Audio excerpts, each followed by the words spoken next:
মৰমৰ ছাত্ৰ-ছাত্ৰীসকল, তোমালোকৰ অসমীয়া যিটো বিষয়, অসমীয়া বিষয়ৰ তোমালোকৰ 30 নম্বৰ পাবই লাগিব মিনিমাম, আৰু পাছ কৰিবৰ কাৰণে, আৰু তোমালোকে উদ্দেশ্য পাছ কৰাই নহয়, ভাল এটা মাৰ্কছ পাব লাগিব।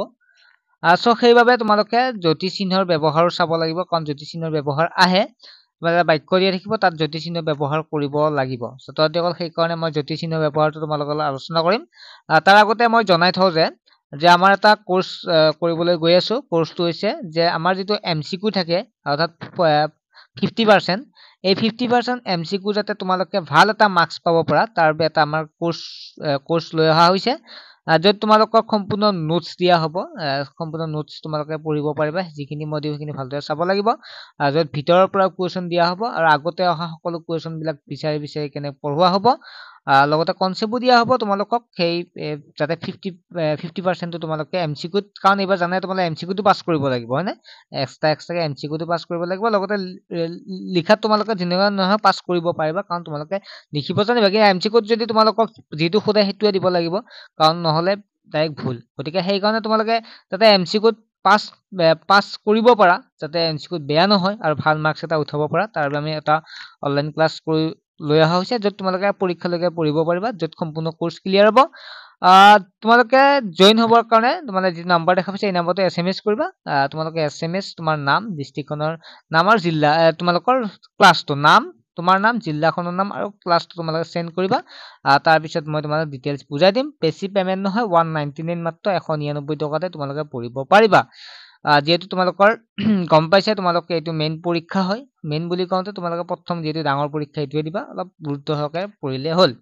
এটা জ্যোতিচিহ্নৰ সংজ্ঞা, আমি জ্যোতিচিহ্নৰ সংজ্ঞা হ'লে বাক্যৰ উপযুক্ত অৰ্থ প্ৰকাশ কৰাৰ সুবিধাৰ্থে, বাক্যৰ মাধুৰ্যৰ লয় ৰক্ষাৰ্থে আমি ব্যৱহাৰ কৰা বিভিন্ন, যে দাঁড়ি, কমা, সেমিকোলন। তোমালোকে মেইনলি যে এটা বাক্য দিব, সেই বাক্যটো ক'ত কি বহাব লাগে তোমালোকে বহাব লাগিব। কমা ক'ত বহাম? এটা বাক্য পঢ়োতে যিটো শব্দৰ মাজত অলপ ৰব লগা হয়, তাতে কমা চিহ্ন ব্যৱহাৰ কৰা হয়। যেনে ৰাম, হৰি, মধু আৰু ৰাধা। এনেকুৱাকে আমি ৰাধা হৰলৈ যায়। গতিকে তোমালোকে দুটাৰ মাজত যেনে ৰাম, হৰি, মধু আৰু ৰাধা দিবা, আকৌ মধুৰ পিছত কমা নিদিবা, ঠিক আছে? তাৰপিছত আৰু হ'ব, আৰু ৰাধাৰ হৰলৈ গ'ল। এই চিহ্নই শব্দৰ পৰস্পৰ সম্বন্ধ ৰক্ষা কৰে। সেমিকোলন ক'ত দিম আমি? দুটা বাক্যৰ মাজত যদি পৰস্পৰ সম্বন্ধ থাকে, তেনে বাক্যৰ দুটাৰ মাজত সেমিকোলন চিহ্ন ব্যৱহাৰ কৰোঁ। সেমিকোলন চিহ্ন দেখা পাইছা তোমালোকে? এনে ক্ষেত্ৰত প্ৰথমে বাক্যটো সমাপিকা ক্ৰিয়াৰে শেষ হয়, অৰ্থাৎ সম্পূৰ্ণ অৰ্থটো প্ৰকাশ নাপায়। পাছত বাক্যটোৰ লগত অৰ্থ পূৰ্ণতাৰ সম্বন্ধ থাকে। এনে চিহ্ন বাক্যত থাকিলে বাক্যটো পঢ়োতে কমাতকৈ বেছি সময় ৰব লাগে। যেনে মোৰ বৰ ভোক লাগিছে, মোক ভাত দিয়া। ঠিক আছে? মোৰ বৰ ভোক লাগিছে, মোক ভাত দিয়া। আজি অসমীয়া লোকসকল ভীৰু, কিন্তু অতীজৰ অসমীয়াসকল বৰ সাহসী আছিল। এনেধৰণৰ উদাহৰণ তোমালোকক দি দিব, তোমালোকে সেমিকোলন বহুৱাব লাগিব। দাড়ি, কোনো এটা বাক্য শেষ হোৱা বুজালে দাড়ি চিহ্ন ব্যৱহাৰ কৰা হয়। তোমালোকে জানা দাড়িটো বাৰু ব্যৱহাৰ কৰিবই পাৰিবা তোমালোকে।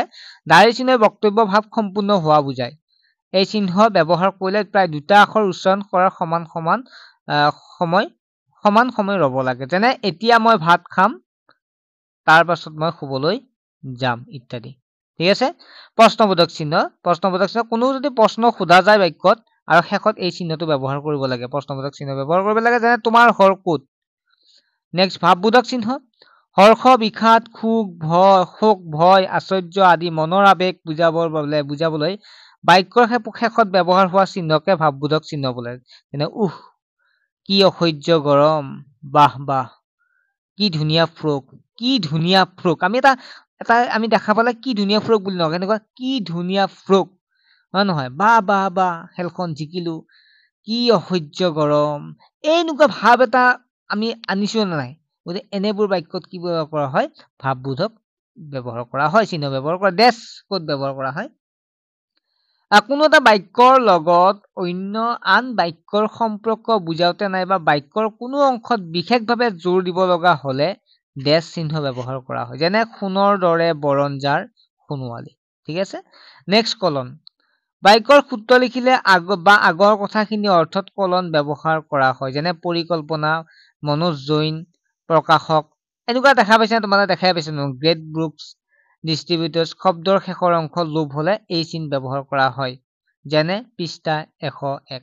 ঠিক আছে শেষৰ অংশ মানে উজ্জ্বল থাকে আৰু কলন ডেছ চিহ্ন এইটো তেনেকুৱা তোমালোকে দেখা পাইছে এনেকুৱা বাক্যত দিয়া বাক্যৰ কোনো কথা উদাহৰণ দিতে এই চিহ্ন ব্যৱহাৰ যেনে এয়া চোৱা যেনে ভাল খাদ্যই শৰীৰ সুস্থ ৰাখে ইত্যাদি হাইফেন সমস্যাৰ সমাসৰ সমস্যামান পদ দেখুৱাওঁতে বিপৰীত শব্দ জোৰা বুজাবলৈ অনুৰূপ অনুকাৰ আদি বুজাওঁতে হাইফেন ব্যৱহাৰ কৰা যেনে পিতা মাতা বুঢ়া বুঢ়ী ল'ৰা ছোৱালী এনেকুৱা বাক্যত আমি কি এনেকুৱা আমি যেতিয়া বাক্য বা বাক্যত মেলি আমি হাইফেন ব্যৱহাৰ কৰোঁ উদ্ধকমা সাধাৰণতে আনৰ কথাৰ হুবহু উদ্ধৃতি দিওঁতে ব্যৱহাৰ কৰা হয় আকৌ পঢ়োতাৰ কোনো কথাত মনোযোগ আকৰ্ষণ কৰিবলৈ এই চিহ্ন ব্যৱহাৰ কৰে যেনে মাকে মোক সুধিলে তুমি ভাত খালানে ইত্যাদি নেক্সট হ'ল বন্ধনী চিহ্ন সাধাৰণতে 3 প্ৰকাৰৰ চন্দ্ৰ বন্ধনী কুটিল বন্ধনী আৰু বৰ বন্ধনী চন্দ্ৰ বন্ধনী দেখা পাইছা আমি যেতিয়া